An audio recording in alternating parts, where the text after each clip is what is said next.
It really isn't a clapping contest, you know. Rebecca Hunt, followed by Paul Waddell. Thank you. Rebecca Hunt, Portsmouth 386. Friends, will you allow me to just explain to you why I emailed poor Edward Dobson at 3 in the morning last week? Because I suddenly realised that we need legal advice before these proposals are taken forward. Please allow me to explain to you why I believe that to be the case. The legal advice provided in advance of the passing of the motion in February indicated that the prayers of love and faith were not indicative of a change in the doctrine of marriage under Canon B30. And on that basis, Synod felt able to vote the motion through. However, it's now clear from Annex A to GS 2328 that it's recognised that the Church's teaching on sexual activity is also part of the Church's doctrine on marriage. It's acknowledged in GS 2328 that the bishops have now been advised that, and I quote, "It would be difficult to say that making the prayers of love and faith available for same-sex couples without there being an assumption as to their sexual relationships was not indicative of any departure from the Church's doctrine." The bishops, however, tell us that they have concluded that in the circumstances such a departure would not be, quote, "in any essential matter."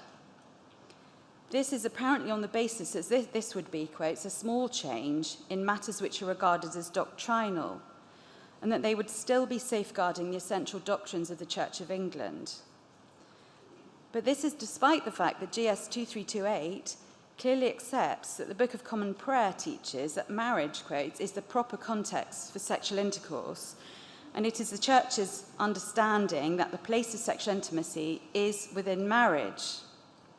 Friends, this all raises many questions, not least why the doctrinal difficulties were not acknowledged in February before we took our vote, and whether the bishops are in fact correct in this new argument that their proposed departure from doctrine would not be in any essential matter.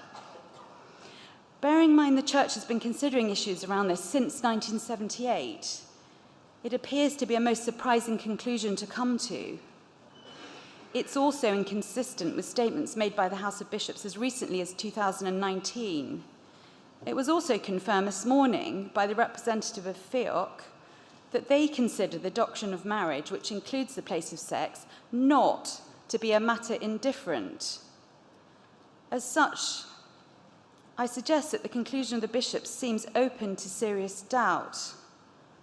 Friends, there must be transparency and proper process in this matter. I'm sure you will agree it's essential that Synod is not encouraged to try to pass proposals that are in fact ultra vires their powers as a legislative body. We are not able to be sure that the proposals to commend the prayers are lawful because we haven't seen any updated legal advice on the matter.